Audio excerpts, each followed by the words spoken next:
Pelvic findings of nodules in the pouch of Douglas, nodular field of uterosacral ligament, fixed retroverted or unilateral or bilateral adnexal mass. Physical examination has poor sensitivity and specificity. See here, physical examination has poor sensitivity and specificity. तो कौन सा है main? एक तो USG करेंगे और फिर laparoscopy is the gold standard. Serum marker करना है. Serum marker CA-125 is always a good way to know whether there is any growth of the tissue in any other place. अगर ऐसा कुछ डाउट आया, हाँ, then we have to always go where there is what to say, hypoechoic lesions जब मिलते हैं in and around the uterus, which are usually we doubt it may be cancerous. तो ऐसे कंडीशंस में हमको क्या करना है? पहले सीरम मार्कर CA-125 करके देखना है कि whether it is growing in size और whether it is just simple cyst. अगर फॉर एग्जांपल एक पैरा ओवेरियन सिस्ट है, यूट्रस के बाजू में एक सिंपल पैरा ओवेरियन सिस्ट है, तो वो तो कुछ करेगा नहीं. या फिर सिंपल फंक्शनल सिस्ट है तो वो भी कुछ नहीं करेगा. अगर हेमोरेजिक सिस्ट है या फिर ये चॉकलेट सिस्ट है या फिर डर्मोइड सिस्ट है. डर्मोइड सिस्ट यानी क्या रहता है? सब कचरा भर गया है, बाल एंड ऑल. वो तो वो कंपलसरी निकालने का है. ऑपरेट करने के लिए बोलना है पेशेंट को. वेट नहीं करना है कि अभी देखेंगे, हमारा बस्ती लो, हमारा ट्रीटमेंट लो, कम होगा. नहीं होगा. वो नहीं होता है. वो सिम्टम भी कम नहीं होगा. डर्माइड तो होगा ही नहीं. पेशेंट का पैसा वेस्ट नहीं करना है, हमारा टाइम नहीं वेस्ट करना है. तो वो उनको कहना है कि जाना है. अगर CA-125 बढ़ गया है तो भी रिस्क नहीं लेना है. CA-125 बढ़ गया है तो इमीडिएटली MRI या फिर CT कराना है. और उसमें कुछ भी चेंजेस दिखाई दिया तो better send to higher centres, tertiary centre को भेजना है. फिर वो अ, देखेंगे कि अगर it is having any atypical cells, then तो क्या करेंगे? वो डिफरेंशिएट हो रहा है तो इमीडिएटली रिसेक्ट करेंगे या फिर ओपन करेंगे, बायोप्सी लेंगे. कुछ बराबर नहीं लगा है वहां का वहां ही रिसेक्ट कर देते हैं. और HP का रिपोर्ट देखकर further treatment will be plan. So at least basic हम लोगों को हेल्प करना है पेशेंट को. कि ऐसा कुछ सिम्टम आया या फिर हाइपोइक लीजन दिखाई दिया तो पहले क्या करना है? सीरम मार्कर कराना है. फिर अगर वो ज्यादा आया थोड़ा सा तो भी आपको इमीडिएटली क्या करना है? MRI या फिर CT जो पेशेंट का बजट है देख के कराना है. और अनइवन रहा या फिर it is appearing to be malignant, immediately tertiary centre को रेफर करना है. ठीक है? Any doubts with that? I hope it is not. Then, monocyte chemotactic protein level is increased in the peritoneal fluid of the woman with endometriosis. क्या करेंगे हम? peritoneal fluid को aspire करेंगे and we will send it for test. ठीक है? फिर imaging में USG करेंगे but it is not that much helpful. TVS can detect only ovarian endometriomas. ठीक है? Then magnetic resonance imaging would be a better one. CT is better compared to USG in diagnosis. MRI is useful for deep infiltrating endometriosis. तो इसका मतलब क्या है कि MRI हमको वो कितना अंदर गया है, how much of infiltration has been taken place, we can easily make out. या फिर वो cyst रहा या फिर it is malignant, then that also can be clearly understood. Laparoscopy is the gold standard. Laparoscopy usually in case of infertility जब हम test करते हैं तो हम लोगों को immediately मिलता है रिपोर्ट्स. और वो लीजन दिखता है, कैसे दिखता है? पाउडर बर्न्स की तरह दिखता है.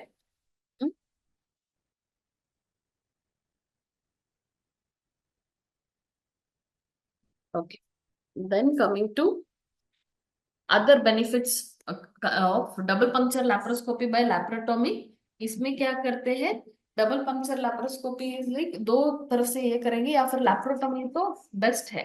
लैप्रोटोमी में हम लोगों को क्या हो जाएगा? Confirmation of the lesion at the site पता चल जाता है. और हम क्या कर सकते हैं, बायोप्सी भी लेकर स्टेजिंग करके इमीडिएटली एडेशंस रहा तो वहां पे हम उसको ट्रीटमेंट करेंगे, बर्न कर देंगे। एडेशंस रहा ओपन करके वहां पे कॉटराइज कर देते हैं। और लैप्रोस्कोपी सर्जरी में ही करे तो भी चलेगा, या फिर लैप्रोटोमी में किया तो और भी बेस्ट है कॉटरी कर देने का। अग्निकर्म इज श्रेष्ठम। तो वो लीजन को वहां पे बर्न करने का। Then treatment of endometriosis. Endometriosis needs to be treated as it is a progressive disease. ठीक है, 30 to 60% वो प्रोग्रेसिव हो जाएगा। तो उसमें क्या रहता है, दो ट्रीटमेंट है, एक प्रिवेंटिव है और एक क्यूरेटिव है। प्रिवेंटिव में टू प्रिवेंट और मिनिमाइज एंडोमेट्रियोसिस। ट्रीटमेंट का क्या है एम्स, फर्स्ट है प्रिवेंट और मिनिमाइज, एटलीस्ट मिनिमाइज करने का जो chances to spread है, we have to minimize it. To avoid tubal patency test immediately after curettage or around the time of menstruation. तो prevent करने के लिए क्या याद में रखना है, what we have to take care, we should avoid HSG immediately after curettage or around the time of menstruation. We should not post it. And then second thing is forcible pelvic examination should not be done during और shortly after menstruation. Remember, एक तो commonly during menses नहीं करते हैं। अगर करना ही है, for example बहुत ब्लीडिंग है, असृक दर का पेशेंट है, और हम डीएनसी के लिए करते हैं ना, डायग्नोस्टिक डीएनसी वी डू, है कि नहीं। तो वो डायग्नोस्टिक डीएनसी करते टाइम पहले हम पीवी एग्जामिनेशन करते हैं ना, तो उस टाइम फोर्सेबल नहीं, बहुत जेंटल करना है। यूजुअली पीवी तो जेंटल करना ही है। अगर ब्लीडिंग हो रहा है तब तो थोड़ा बहुत ही ध्यान से करना है। Sometimes what will happen, even अगर मैलिग्नेंसी भी रहेगा और ब्लीडिंग हो रहा है, तब तो chance is like we have to literally be very careful. And what will happen, you know, patient bulky uterus और उसका क्या क्या बोलते हैं, एंडोमेट्रियल थिकनेस जो रहेगा, it will be sometimes 11 mm, sometimes 14 mm। हाँ, कभी कभी तो 18 mm भी आए हैं पेशेंट्स। कॉमन है कुछ ये नहीं है। फिर तब हम जब ही डीएनसी करने का पोस्ट करते हैं, तब we have to be first, तो पहले से क्लियर ये सभी इन्वेस्टिगेशंस कर लेने का है। यूएसजी करना है, CA-125 करना है, बीटीसीटी करना है, प्रोथ्रोम्बिन टाइम उसका क्या है देखना है, फिर बाद में प्लेटलेट्स कितने हैं, सीबीसी करना है, और यस सर करना है। ये सभी priorly before you post to the patient for any diagnostic DNC, तो ये सब हम टेस्ट करके रखना है। उसके बाद में हम डीएनसी करेंगे, और वो भी बहुत फोर्सफुल नहीं करना है, और नॉर्मल क्यूरेट करना है। एज देखना है पेशेंट का, बाकी कहीं पे कोई एंडोमेट्रियोटिक लीजन या फिर कोई सिस्ट नहीं है ना, ये पहले कंफर्म करना है ठीक से, और उसके बाद करना है। Many things are there we should keep in to our thought process whenever we are going to do anything inside the body. So lightly नहीं ले सकते हैं, we have to be very careful. In family history of endometriosis woman are encourage not to delay the first conception. अगर उसके घर में like first relative, if someone is having endometriosis, the one who is getting married should be encouraged that she should not delay, शादी होते ही better to get conceived. Then curative objectives क्या है, to abolish or minimize the symptoms, pelvic pain and dyspareunia, to improve the fertility and to prevent recurrence। ठीक है, एक तो clear कर देना है, लीजन को क्लियर करना है और सिम्टम्स को कम करना है। फर्टिलिटी, यूजुअली इनफर्टिलिटी में डायग्नोस किया होता है, तो we want to improve the fertility, we have to see, we have to safeguard the ovaries, we have to see the tubes. Tubes में ज्यादातर नहीं होता है, तो ओवरीज को बचाना है हम लोगों को। और ट्रीटमेंट देते time we have to take care of the ligaments also, okay, so as to prevent a proper what is support to the organs and prevent recurrence. Recurrence का तो कुछ कह नहीं सकते, कभी कभी छोटा सा एक थोड़ा सा भी रह गया तो देर आर चांसेस इट में recur. So prerequisites prior to the therapy are accurate diagnosis through laparoscopy along with staging and pictorial documentation is very important. Um, if you feel that the patient is having endometriosis, या फिर जब हमको MRI में पता चल गया कि endometriotic legion है या फिर एंडोमेट्रियोमा है, तो हम वो पेशेंट को लैप्रोस्कोपी पोस्ट करते हैं।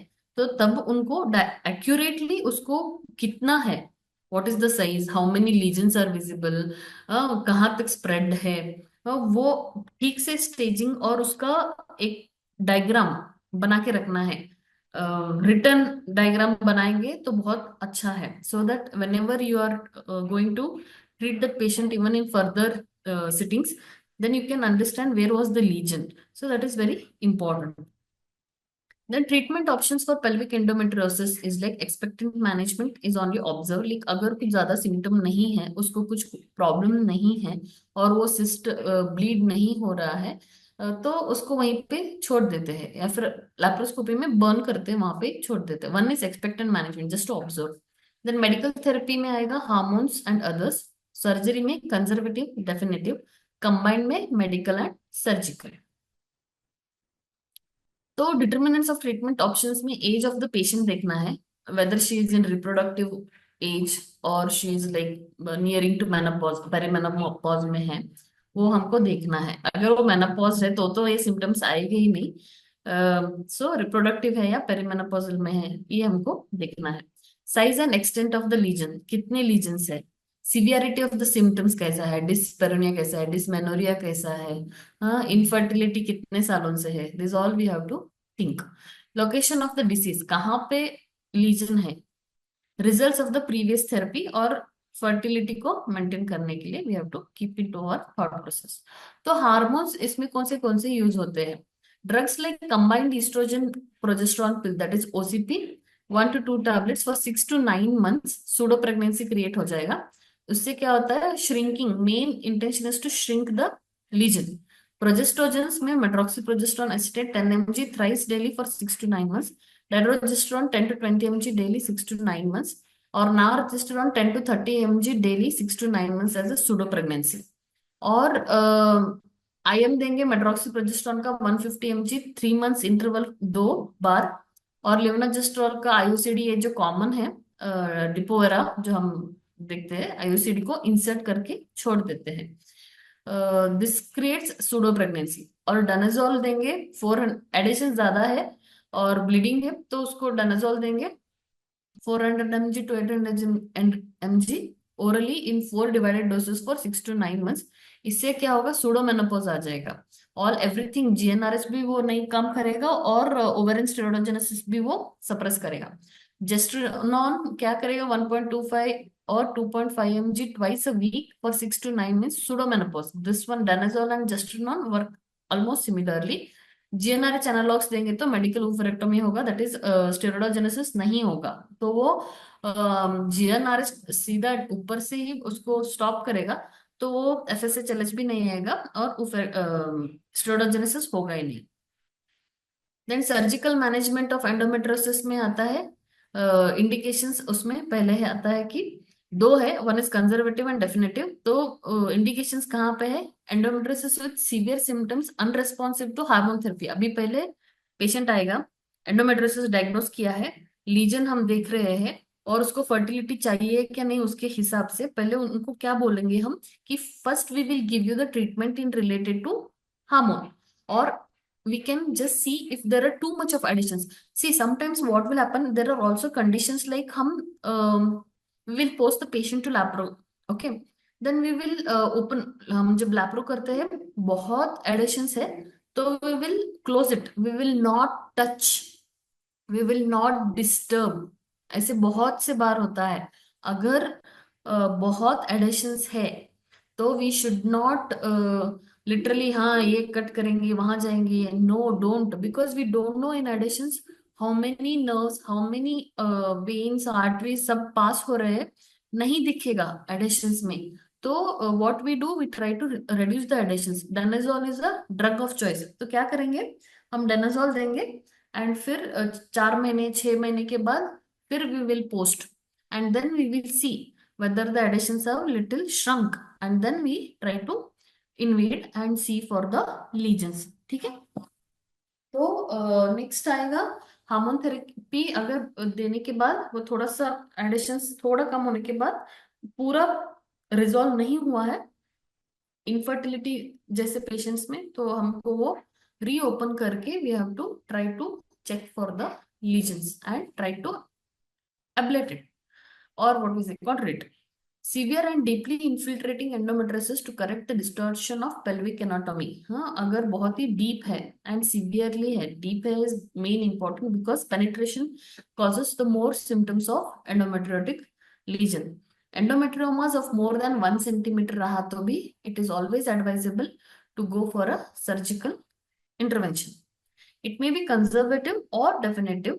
Conservative surgery is planned to destroy the endometriotic lesion in an attempt to improve the symptoms like pain, subfertility, and at the same time to preserve the reproductive function. है ना? Conservative में जहां जहां वो legion है वहां पे उतना ही इलेक्ट्रोडायथेरेपी और बाय लेजर वेपराइजेशन से क्या करेंगे, लीजन को एब्लेट करेंगे या फिर एक्सरसाइज करेंगे, एक्सीजन करेंगे. तो उससे क्या है, मेन अगर इनफर्टिलिटी है पेशेंट या फिर सब फर्टिलिटी का कंडीशन है and we want to restore the reproductive functioning, then क्या करेंगे, सिर्फ वो उतना ही लीजन को निकाल देंगे. Conservative surgical treatment in minimal to mild endometriosis, ablation plus adhesiolysis improves the fertility outcome, है ना. Ablation is to burn that lesion और एडिशियोलाइसिस इज लाइक एडिशन जो है वहां का एडिशन को ओपन करने का. अभी एग्जाम्पल वुड बी लाइक हम ये क्या है, धागा, थ्रेड बॉल, कभी कभी सब मिक्स हो जाता है ना, तो व्हाट वी डू, स्लोली एक एक धागा रिलीज करते हैं ना. वैसे ही पेशेंस के साथ गड़बड़ी नहीं करने का, पेशेंस के साथ वो एडिशंस को निकालने का. ठीक है, that is how the conservative surgery happens. laparoscopic uterosacral nerve ablation is done when pain is very severe. अगर बहुत दर्द है तो यूट्रोसैक्रल नर्व का एब्लेट कर देने का. फिर डेफिनेटिव सर्जरी में क्या है, remove everything. It is indicated in the woman with advance stage of endometriosis where there is no prospect for fertility improvement. Other forms of treatment have failed. Women with completed family. Basically, perimenopausal age में आते हैं patients, तब क्या करना है, सब निकाल देने का है. All the whole hysterectomy with radical, total सब निकालने का है, ओवरी निकालने का है, ट्यूब्स निकालने का है, फिर यूट्रस, सर्विक्स सब निकाल देना है. तो that is in conditions when there is completed family or she is in perimenopausal age and बहुत additions है and there is no scope for fertility, we have to just remove it off. फिर definitive surgery means hysterectomy with bilateral salpingo-oophorectomy. That is basically both the tubes are removed and ovaries are removed along with the resection of endometrial tissues as complete as possible. अगर broad ligament में या फिर round ligament में के deep में कहाँ पर भी लीजन्स रहेगा तो we have to resect it, we have to do the removing of, resection, ablation सभी कुछ करने का है. फिर आयुर्वेदा में एंडोमेट्रियोसिस को हम कैसे समझेंगे. The disease has to be analyzed according to the Nidana Panchaka. Theory of Ayurveda is based on the concept of dosha dusha srota samprapti and its punishment. Okay, these are the Nidana Panchakas. तो निदान वातज प्रकृति, woman consuming वातकर आहार विहार is more prone to have this disease. Commonly कहाँ पे देखेगा, वातज प्रकृति वाले स्त्रियों में. द निदान has to be classified as आहार विहार एंड मानसिका. तो आहारज निदान में हम देखेंगे कि कट्टु लघु आहार लाइक ड्राई लीफी वेजिटेबल्स, तिक्त रूक्ष आहार, देन कषाय प्रधान द्रव्यस, pulses like uddalaka and mudga, overeating and irregular eating, fasting may be the aharaja nidanas. Viharaja में ati vyavaya, that is excess coitus, ati vana, that is like carrying heavy load, then yana, divasapna, vegadharana, and other causes which directly produce dhatukshaya. Okay. Apart from this, mithya achara, pradushta arthava, bija dosha, and daiva are the contributory factors for nidana. All yoni vapat nidana are there. Then Samprapti, when a Vata Prakriti woman indulges in Vatakara Ahara Vihara, it results in the aggravation of Vata. It in turn vitiates the Arthava, and the Arthava Srotas, which is situated in the Garbhashaya by Pratiloma Gati to the site causing sites other than Garbhashaya. This is vitiated Vata by Ashaya Apakarsha. गर्भाशय एक आशय है, वहां से दूसरे आशय में जाएगा, तो दैट इज आशय अपकर्ष. Vitiated vata causes visation of rakta mamsa meda dhatu and implants the endometrial tissue into them. ठीक है, आशय स्व आशय को छोड़कर बाहर जाकर वहां पे रक्त मांस मेद दुष्टि कर कर वहां पे इम्प्लांट होना इस एंडोमेट्रियोसिस. तो संप्राप्ति घटक में दोष वात वृद्धि पित्तशम कफ क्षय दूष्य रसरक्त स्रोतस आर्तव स्रोतस स्रोतो दृष्टि होगा विमार्ग गमन. तो इसका संप्राप्ति कैसे हम एक्सप्लेन करेंगे. वात जब डोमिनेंट रहेगा तो इम्प्लांटेशन और सिस्ट होगा. अगर वात कफ डोमिनेंट होगा तो सिस्टिक एंड एडेसिव फॉर्मेशन है. कफ डोमिनेंट रहेगा तो एक्सटेंसिव एडेशन रहेगा. तो जो डोमिनेंट रहेगा तो मैलिग्नेंट चेंजेस. ठीक है.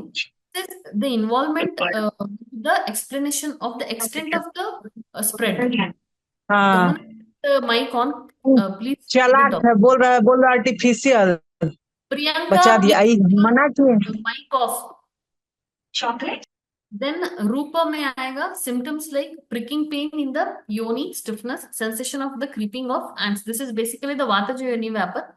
पेन रहने की वजह से वातलाहार चेष्टाया वातलाय समीरणा विवृद्धो योनिम आश्रित्य योनिस्तोदम सवेदनम स्तम्भं पिपीलिका सुप्तिमिव कर्कशतां तथा करोति सुप्तिम आयासं वातजाश्च अपरान् गदान् स स्यात् स शब्दरुक्तेन तनुरुक्ष आर्तव अनिलत्. सो पिपीलिका सुप्ति यहाँ पे कैसे all lakshanas of vata are main predominant and we can correlate the same symptoms in the patient. उसको ऐसे प्रिकिंग पेन रहता है, जब पीरियड्स नजदीक आएगा तो बहुत पेन होगा. ठीक है. और चक्रपाणी जी बोलते हैं अर्थवपि एवं भूतार्थव भवति तेन वातिका प्रदरम रूपे योनि व्याप्यत व्याप्यत सॉरी व्यापत योनि व्यापत, जहाँ पे वो कहते हैं कि वातज प्रदर लक्षण दिखाई देंगे. वातज योनि व्यापत में आचार्य सुश्रुत टस सूचिभिर इव वेदनम pricking pain as like the needle is being pricked and karkashata stabda sthula stabda shula nistoda pidita. So there is stabdata because of the adhesions being there, and karkashata is like feeling of dryness in the canal, and shula nistoda pidita, there is pain as if pricking. Then Vagbhata tells मृषम वंशना पार्श्वार्धो व्यथाम गुल्मम क्रमेण च. गुल्म का लक्षण form होगा. This is very important because Acharya Vagbhata ने similarity बताया है. जो endometrioma का होगा वो लक्षण इसमें बताया है. जो गुल्म का क्रमेण वो फॉर्म होता है.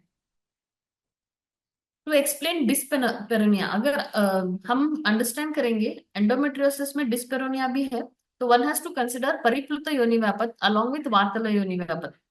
According to the classics, paripluta is the condition where yoni gets swollen with pain, tenderness associated with bluish or yellowish menstrual discharge, severe pain during coitus. If menorrhagia is present, the symptom considered as vataja pradara. तो परिप्लुत योनि व्यापत और वातला योनि व्यापत जो है उसके symptoms अगर हम दोनों कंसिडर करते हैं तो we can bring understanding of endometriosis into one condition where dyspareunia is associated in dysmenorrhoea in patients with endometriosis. तो वहां पे परिप्लुता या ग्राम धर्मेण रुजोवृषम is told. So that is the understanding of परिप्लुत योनि व्यापत हियर. ठीक है. तो यहाँ पे क्या होगा, पित्तलाया नुसंवंश क्षवत उद्गार धारणात, अगर वो क्षवत और उद्गार वेग धारण कर रही है तो पित्त संवर्चित वायु, पित्त और वायु दोनों योनि दूष्य करते हैं. हाँ, योनि का दूषण करके वहां पे शून स्पर्श अक्षमा स अर्थी नील पीत अश्रुक स्रवे. ठीक है. तो वो वहां पे शून दैट इज स्वेलिंग आएगा और स्पर्श अक्षमा वहां पे टेंडरनेस रहेगा बहुत. And tenderness is also one of the symptom in endometriosis. ठीक है. फिर क्षोणी वंशना पृष्ठार्थी ज्वरार्थाया परिप्लुता.